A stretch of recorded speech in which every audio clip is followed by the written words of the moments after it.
These are Japanese planes.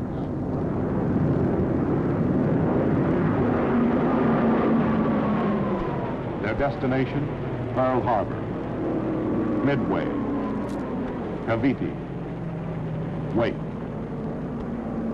Their purpose, treachery, destruction, war. These are civilian American workmen. Japan is at war with them, but they are not yet at war with Japan. All they had come for was to build things, put a little dough aside for the kids, and hope to get home for Christmas with a family. No, they were not at war. But Hirohito was. He had other plans for their Christmas. He was delivering his Christmas surprises early this season.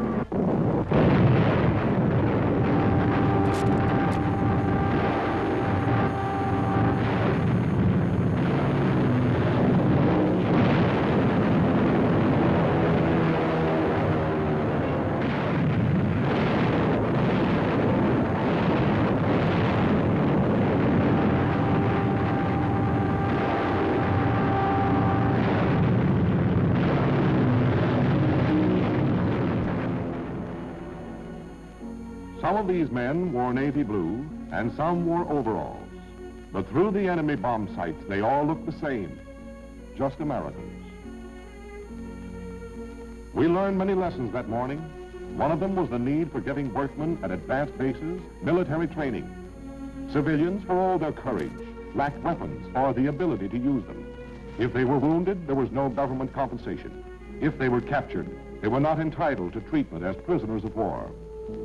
A new war presented new problems and a new solution. For out of the very fire that the Japs left behind them was forged a unique type of service organization, the Navy's construction battalions, or Seabees, as they came to be called. America's answer to the need for skilled craftsmen ready to work under fire and to defend their work and themselves against enemy attacks.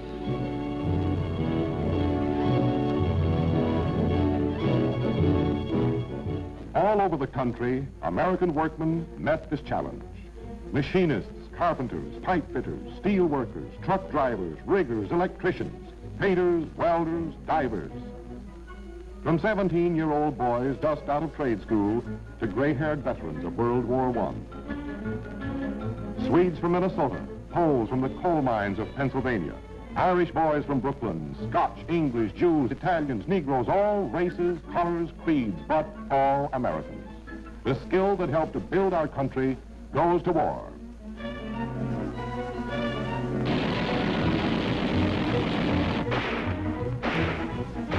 Not in 7 easy lessons, but in 8 tough weeks, the Navy teaches the civilian craftsman to be a fighting builder.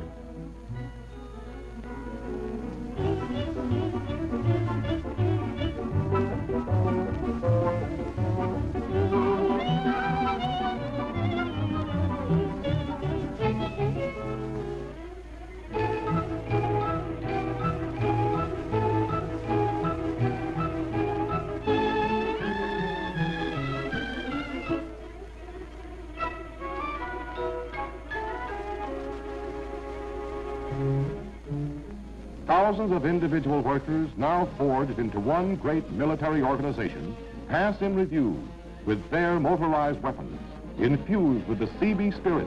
We build, we fight.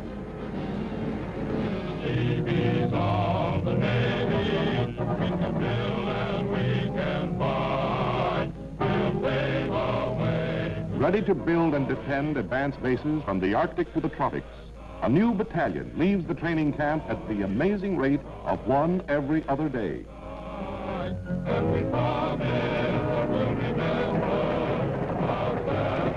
American workmen, defenseless no longer, shoving off for battle stations.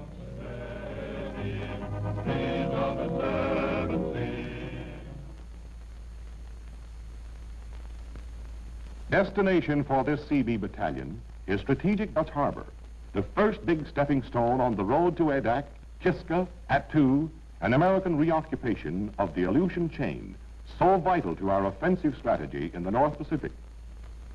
Towering snow-capped mountains rising from the sea make this great arsenal of the North one of the most impressive sights in the Western Hemisphere. But the Seabees haven't come to admire the scenery. They've come to change it.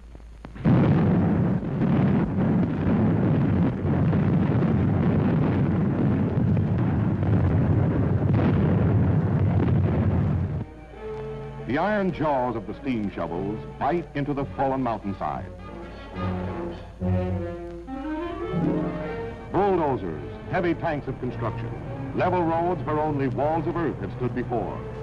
In weather so cold that concrete has to be heated before it can be poured, the Seabees are on the job, laying foundations for gun emplacements, oil tanks, storehouses, concrete foundations on which victory will be built. The fine art of logistics, a big word for the big job of getting the right thing to the right place at the right time, made it necessary for the Seabees to bring their own lumber yard with them. And lumber plus Seabees quickly adds up to an imposing total of barracks, hospitals, shipyards, warehouses. A modern advanced base built to withstand the most savage attacks of nature as well as the enemy. A naval base thoroughly equipped to supply and serve the planes and ships that were gathering for a great offensive in the north.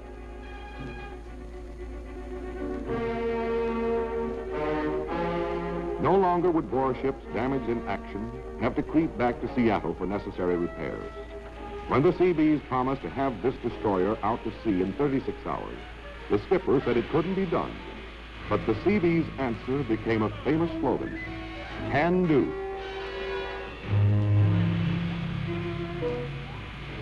"36 hours later, the destroyer was rejoining her task force, and a jubilant skipper was expressing his gratitude to the Seabees in an official commendation. "In all my experience with shipyards, I have never seen such tireless energy. In spite of suggestions that the Seabees be relieved for rest, many of them worked 36 hours straight until the job was done." That's how the Seabees became a legend in the Aleutians. That's how victory was made inevitable at Attu.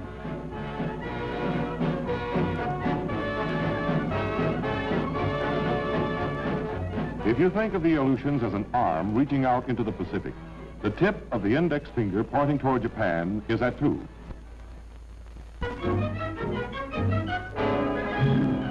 Cold, bleak, and forbidding, Attu had been a forgotten and unwanted island until it suddenly sprang into the headlines as a Japanese beachhead, threatening the security of the Western Hemisphere. While our heavy artillery pound Jap positions within earshot of the beach, the Seabees go into action on the construction front.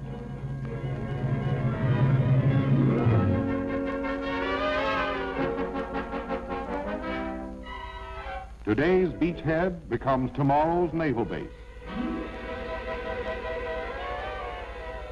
And coal is the sustenance upon which a naval base feeds and grows strong. Whether it's hand-to-hand fighting or hand-to-hand unloading, Seabee stevedores know their job. Like a line of ants, and just as tireless, they carry their heavy load across the barren slopes and valleys close behind the battle line. Huddled around the fire of their first pitched camp, it's a warming thought to realize that this desolate corner of the world is their own little piece of America. But the Seabees are practical guys who like their warming chow along with their warming thoughts. And hot beans and a cup of java hit the spot on these sub-zero mornings, when there's a day's work ahead to be finished by noon. With rifles on their backs or close at hand in case of enemy attack, they throw up temporary barracks.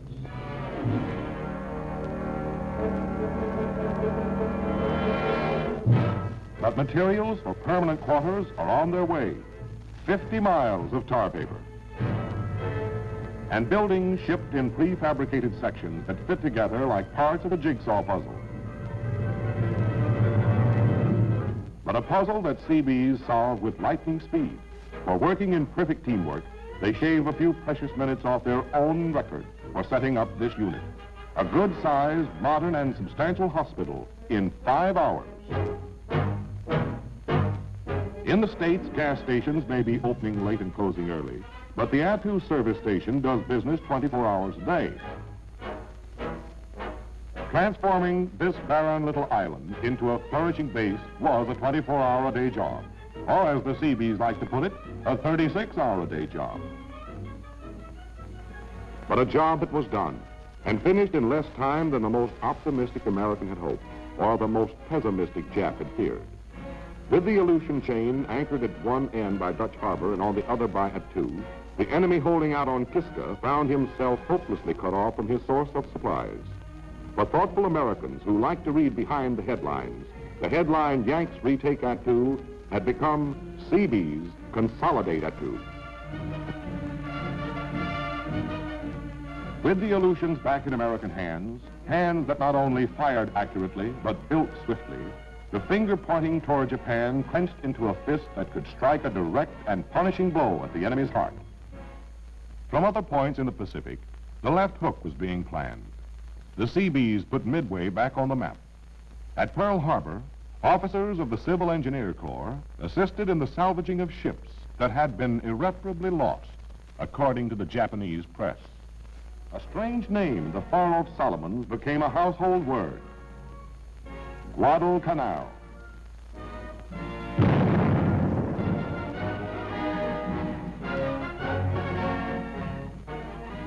At Guadalcanal, the Marines add a new verse to a famous song.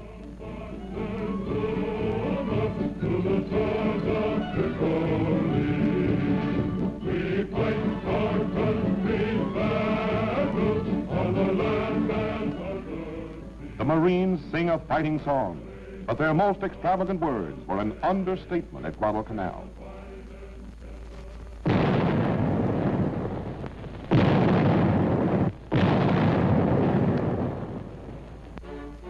Yes, when you say Guadalcanal, you say Marines. But those Marines will be the first to tell you that if they made history at Guadal, those Seabees working and fighting shoulder to shoulder with them made something more tangible than history. They made a thriving base out of the flaming wreckage that was left after Johnny Marine had proved his point to Mr. Tojo that this island was too small for the two of them.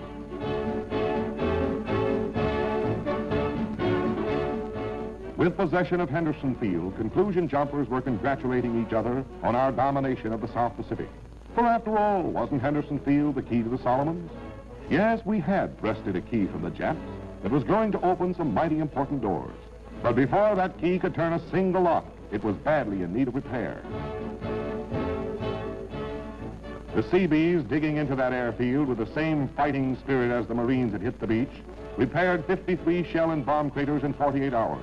That would be a record in any league, but the Seabees hung up their record under fire.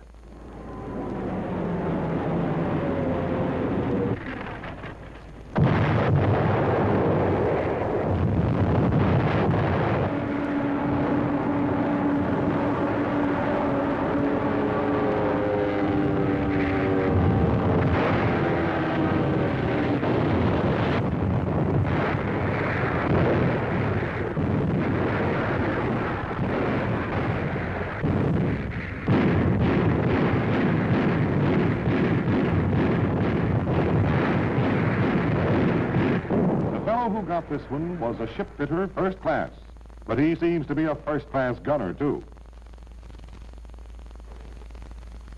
When Congressman Moss of Minnesota saw the Seabees in action at Guadal, he reported, "When Jap attacks were made, I saw Seabees working on Henderson Field drop their tools, pick up their rifles, and fight side by side with the Marines. When the attack was over, the Seabees put down their guns, picked up their tools, and calmly went back to work again." Just in time to fight off the enemy's most desperate counterattack, our fighter planes were able to use the runway.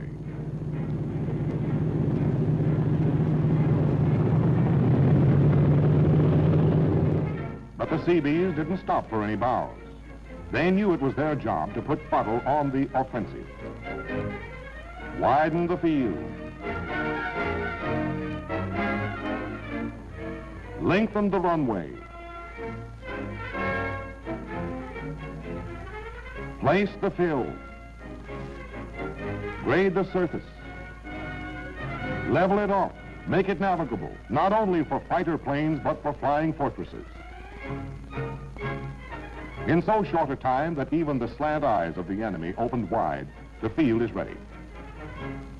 And as the first bomber takes off on its mission of softening up enemy bases for the landing operations ahead, the Seabees win a two-fisted tribute from a two-fisted Marine, Lieutenant General Vandergrift, who said, "I don't know how we would have gotten into the air without the Seabees." The spectacular speed with which bombing operations got underway from Henderson Field played havoc with the Japanese timetable of conquest in the Solomons. Bases from which the enemy planned great offensives found themselves desperately on the defensive. Every day our bombers were carrying the mail to Munda, Kolombangara, and Bougainville, the mail that contained nothing but bad news for Hirohito. If the Japs were to regain their initiative in this theater, their rising sun had to go up over Henderson Field again. This was the aim of the powerful enemy fleet which sought to pierce our naval defense of Guadalcanal. These were making routine repairs on this carrier when she received orders to put to sea immediately to check the enemy counterattack. How those Seabees stayed on the job through the critical sea battle that followed is a story that construction men will still be talking about when this war is safely bound between the covers of history.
Become synonymous with battle stations, as the Seabee motto, "We build, we fight," is written in the blood and fire of an unforgettable moment at sea.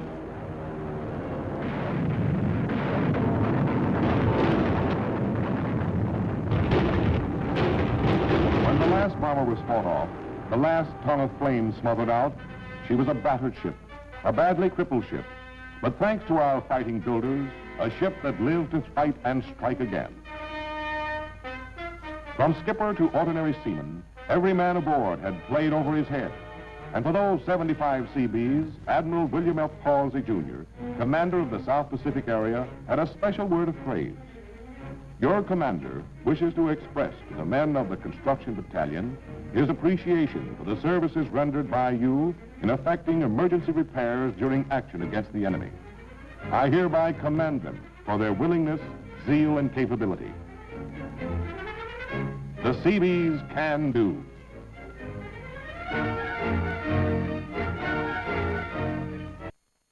Full of air and sea approaches to Guadalcanal, our forces were ready to fan out through the Solomons in quest of new bases, from which warships could be supplied, from which land-based fighters and bombers could carry the battle to Salamaua, Rabaul, and the other strategic names that headline today's reports and will headline tomorrow's victories.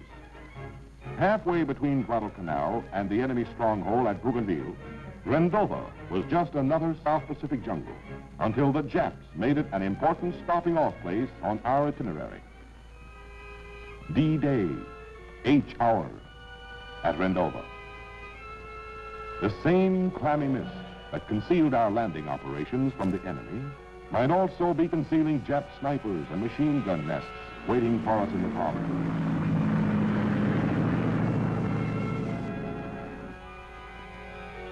Army, Marine, and Seabee teamwork take another beachhead.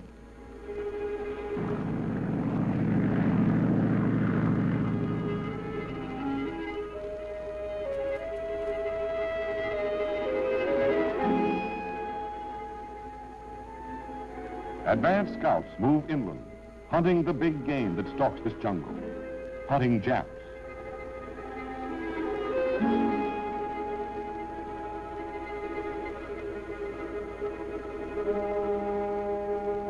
planes flying low and the jungle fighting are better for the newsreels. But the backbone of invasion is supplies. And throwing up an air umbrella to cover those supplies before enemy planes can blast them from the beach.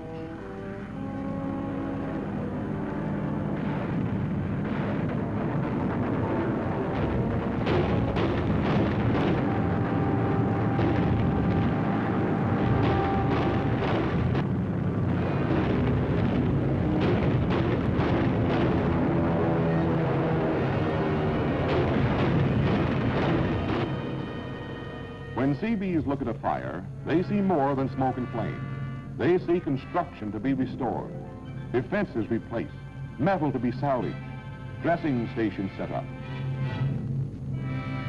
But not all the Seabees saw these things in the fire on the beach at Rendova. Not all the Seabees will come back from Rendova.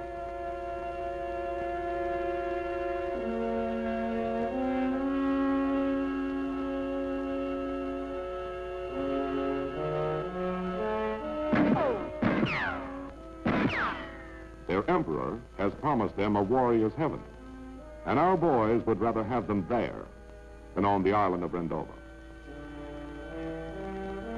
Now that the beachhead has been secured, whale-like LSTs slide their bows up on the beach and begin to pour forth from their cavernous bellies the heavy equipment with which the Seabees will transform this primitive outpost into another powerful base.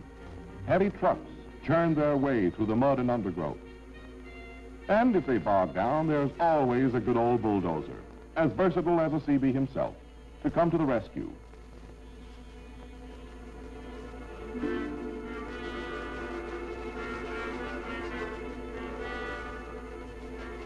Another favorite with the newsreels is the big gun blasting enemy positions. Less familiar is the back-breaking job that must be done before that gun is ready to go to work. Like some giant prehistoric beast, the 155 lumbers through the jungle, guided by Seabees to the place where it can do the most good, shelling the vital Japanese stronghold on nearby Munda Point.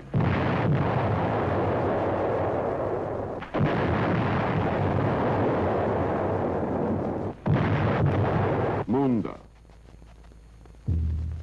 Once a tropical paradise on a blue lagoon. Then a threatening enemy base. Now, a desolate graveyard of dead trees.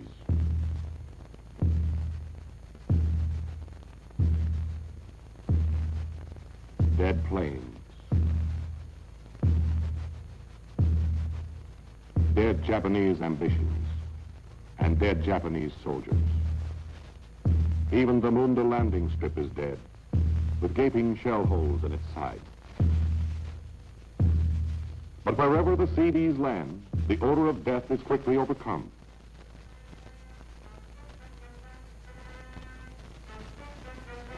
For they work a new kind of magic in the tropics that brings dead island bases back to life again.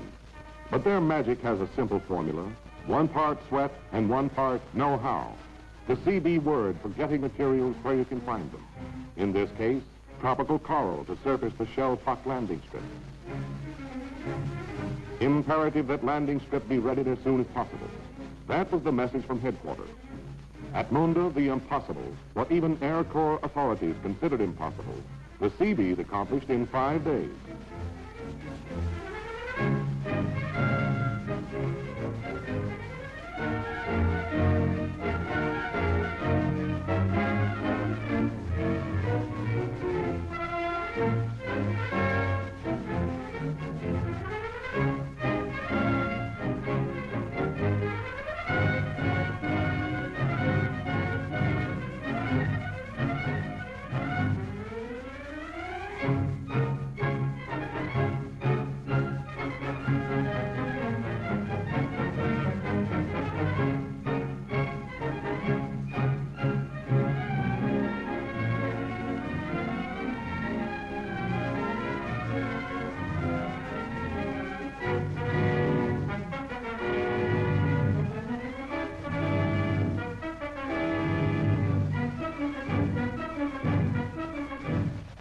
On the 5th day, the Seabees receive an unexpected bonus for their overtime. A fighter pilot contemplating a crash landing for his disabled corsair spots their handiwork in the nick of time and sets her down hard but safely on the coral strip.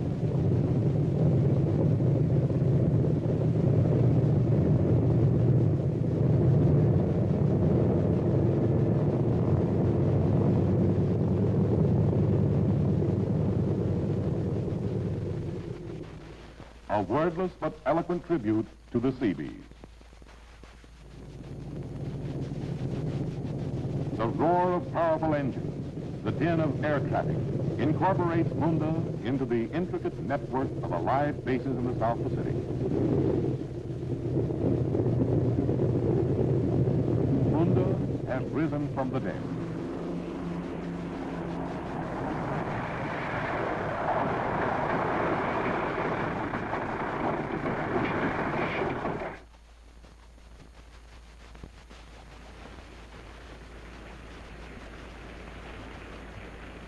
Nature launches her own offensive in the Solomons. Rainwater becomes runaway rivers, turning Quonset huts into flooded islands.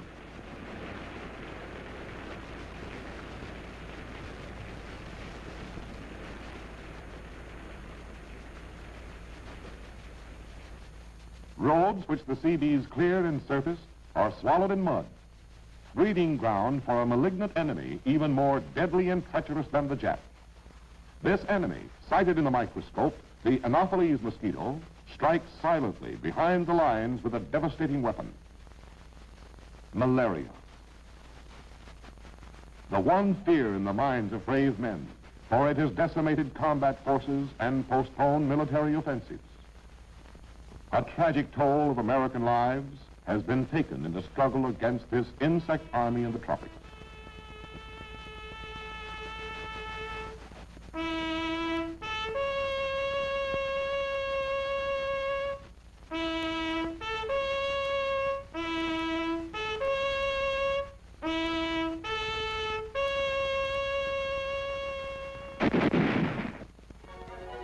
But the fight for life goes on. The shock troops of insecticides slog into muddy action. Under the supervision of the Medical High Command, the Seabees launch a new offensive against the hidden enemy.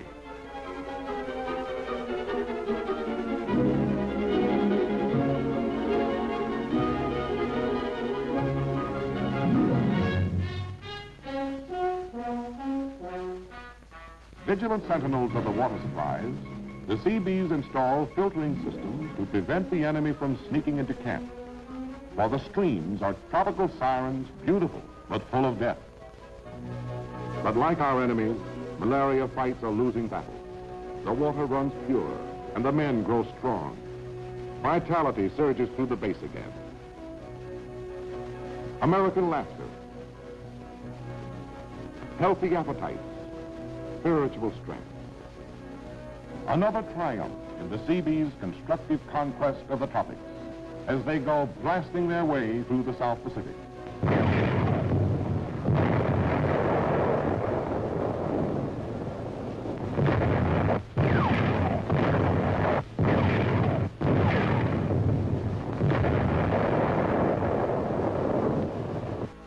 A new road in 72 hours.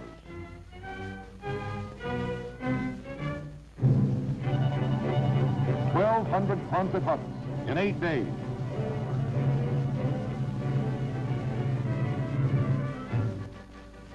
Another airfield 9 days from the falling of the first tree.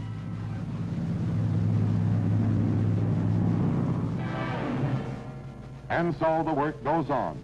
Tree by tree and base by base, the Seabees blaze the path that leads to Tokyo and final victory. How many headline readers appreciate the far-sighted construction program that lies behind those banner lines? Not in 1943, but in 1941. Not in Southern Europe, but far off in an inconspicuous Scottish hamlet, began the great offensive on fortress Europe that is so rapidly gathering momentum today.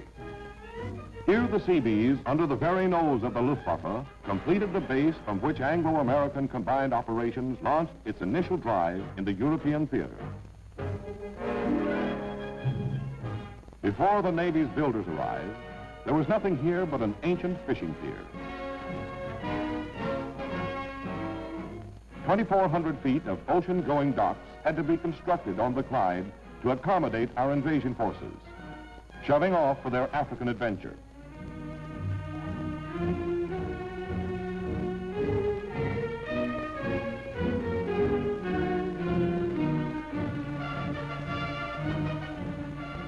As the rhythm of invasion quickened, the tempo of construction kept pace. At Oran, the causeways that were to play so decisive a part in the invasion of Sicily were assembled and tested. Before Bizet could play the vital role the High Command had assigned to it, every dock had to be restored. Every scuttled Axis ship clogging the harbor had to be raised. Now the curtain was rising on the big show.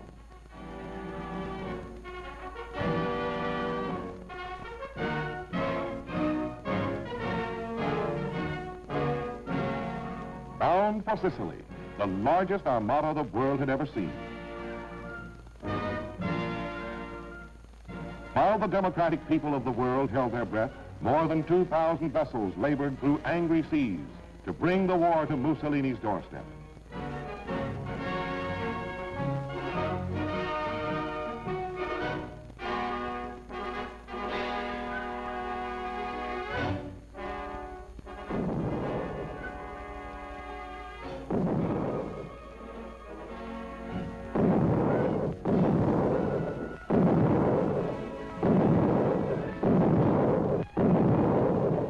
Something new in invasion styles, ships that carry their own portable docks, an innovation in landing operations that was originated and developed by the Civil Engineer Corps before the outbreak of the war receives its baptism in fire. Not even the Sailor's Bible, the Blue Jacket's Manual, can tell them how to secure the heavy pontoons that form the causeway from which the LST's equipment is unloaded when the shore is too shallow for beach landings. For these Seabees are adding a new page to the handbook of seamanship. As coolly and efficiently as if this were just another practice landing at Norfolk Bay, our amphibious forces barge in on Signor Mussolini.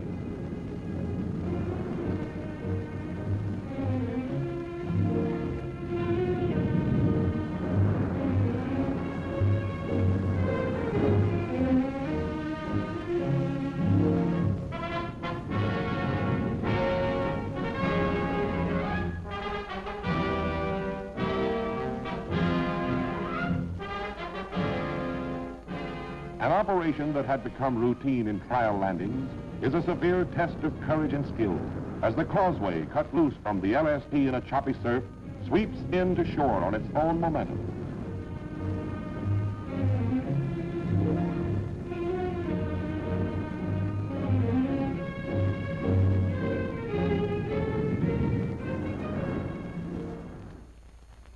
Conqueror of Arctic wastes and Solomon jungles, finds itself another job. The bridge from ship to shore stands firm. The first cat rolls down the runway. The beach has been occupied without incident, except for an unexpected offer from a group of Italian defenders who wish to help with the unloading. But Hermann Goering's dive bombers prove less hospitable.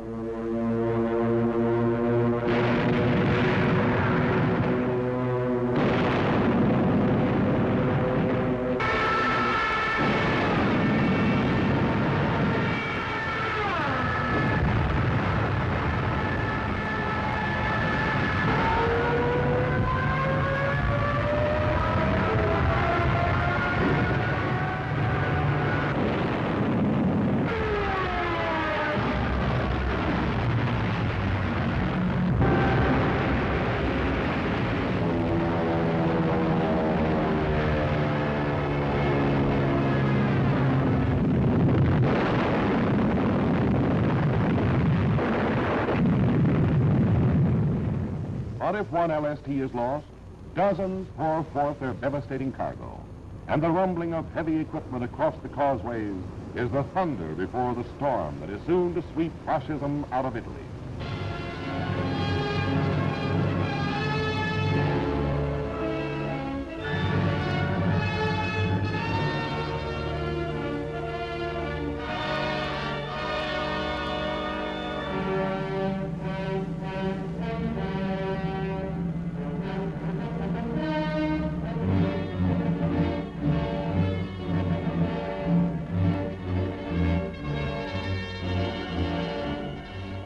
40 minutes to completely unload the staggering amount of supplies and equipment packed into every LST.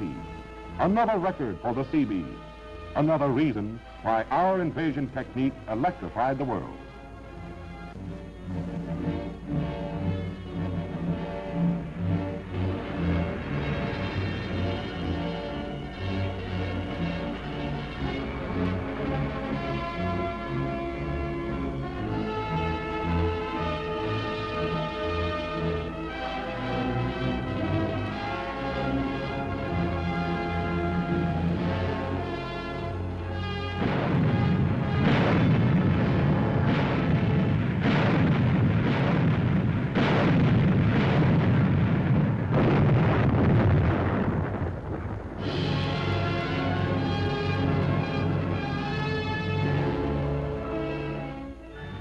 First to hit the beach and the last to leave, the Seabees are the cleanup men who salvage the wrecked ships and splintered causeways that are left in the wake of every invasion. This is beachcombing on a grand scale, for putting twisted steel and charred wood back to work again saves millions of dollars for Uncle Sam. Our motorized divisions roll along the main streets of Sicilian towns as safely as they cross the pontoon causeways. With Sicily secured as an Allied base, a new D-Day looms up, the most daring and significant D-Day of World War II, the first Allied invasion of Fortress Europe. Now, plans so carefully laid at the Casablanca Conference months before are ready to be translated into violent and victorious reality. As they approached the coast of Italy, they were constantly meeting up with other convoys until the sea was completely covered with ships, converging through the smokescreen on the Bay of Salerno.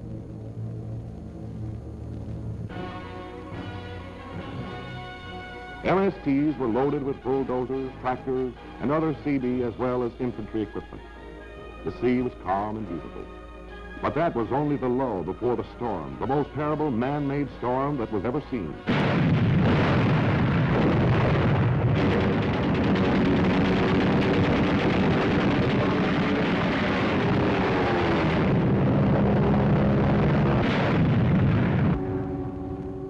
The commandos, Rangers, and Seabees in the first wave were a perfect target for Nazi artillery, firing on them from the hills.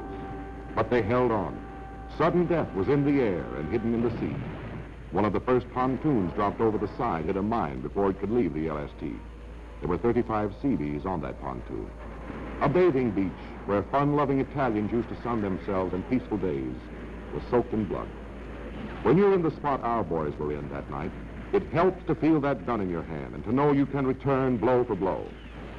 But those Seabees responsible for setting up the beachheads, marking off the spaces for the LSTs and LCIs to come in, and directing the traffic that had to drive onto the beach in the face of that terrible enemy fire, they just had to stand there and take it. The Seabees fought every chance they got, but there were thousands to do the fighting, and not enough to do those dirty jobs on the beach, without which our forces would never get ashore. Cutting through the wreckage of trucks and tanks that had been crushed by German firepower into a wall of twisted molten metal, the bulldozers cleared the way for powerful General Sherman.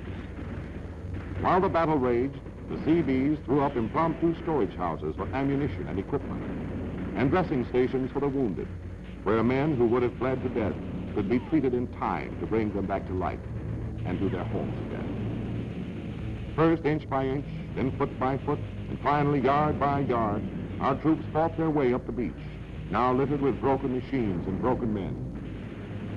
While the Seabees, with weary muscles but iron wills, went on unloading supplies until that bloody beachhead began to look like a naval landing base. There has seldom been so much courage in one place as on that beach at Salerno, from the lowest buck private to General Clark. But the Seabees were the unsung heroes of Salerno. And as the armies of democracy drive north on the road to Naples, Rome, and further on, Berlin, every man who took his chances on the shore that night could tell you, if we ever go into action as hot as those bloody days of Salerno, I hope to God the Seabees are there with us. The Navy's construction battalions, or Seabees as they came to be called. America's answer to the need for skilled craftsmen ready to work under fire and to defend their work and themselves against enemy attack.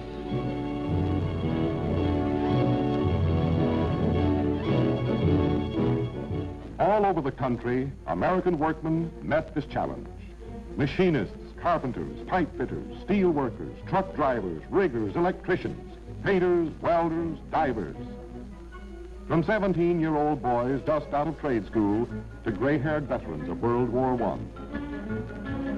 Swedes from Minnesota, Poles from the coal mines of Pennsylvania, Irish boys from Brooklyn, Scotch, English, Jews, Italians, Negroes, all races, colors, creeds, but all Americans. The skill that helped to build our country goes to war.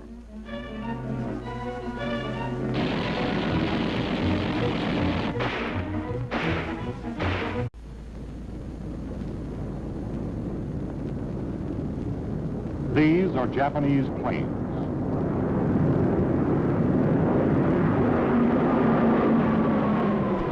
Their destination, Pearl Harbor, Midway, Cavite, Wake. Their purpose, treachery, destruction, war. These are civilian American workmen.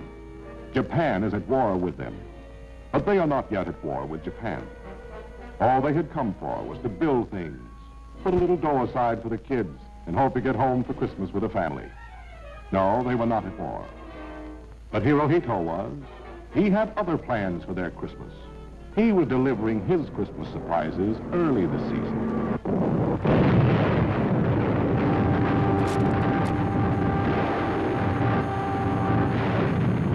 Not in 7 easy lessons, but in 8 tough weeks, the Navy teaches the civilian craftsman to be a fighting builder.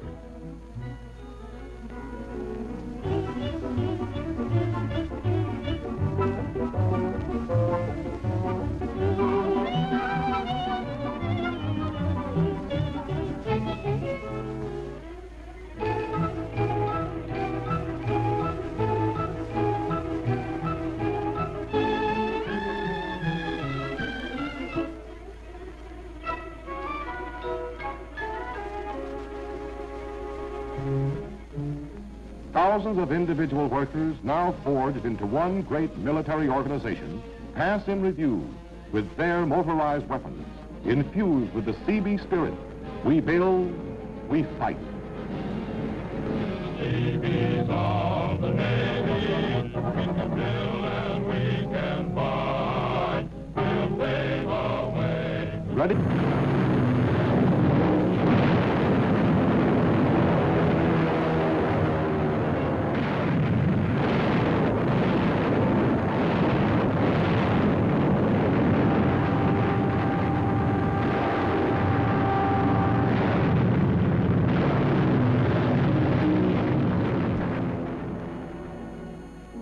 Some of these men wore navy blue, and some wore overalls. But through the enemy bomb sights, they all looked the same, just Americans. We learned many lessons that morning. One of them was the need for giving workmen at advanced bases military training. Civilians, for all their courage, lacked weapons or the ability to use them. If they were wounded, there was no government compensation. If they were captured, they were not entitled to treatment as prisoners of war. A new war presented new problems and a new solution. For out of the very fire that the Japs left behind them was forged a unique type of service organization to build and defend advanced bases from the Arctic to the tropics. A new battalion leaves the training camp at the amazing rate of 1 every other day.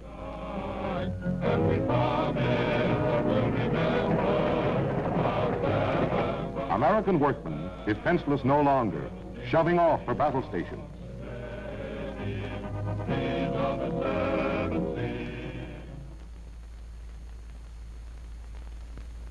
Destination for this Seabee battalion is strategic Dutch Harbor, the first big stepping stone on the road to Adak, Kiska, Attu, an American reoccupation of the Aleutian chain, so vital to our offensive strategy in the North Pacific. Towering snow-capped mountains rising from the sea make this great arsenal of the North one of the most impressive sights in the Western Hemisphere. But the Seabees haven't come to admire the scenery. They've come to change it.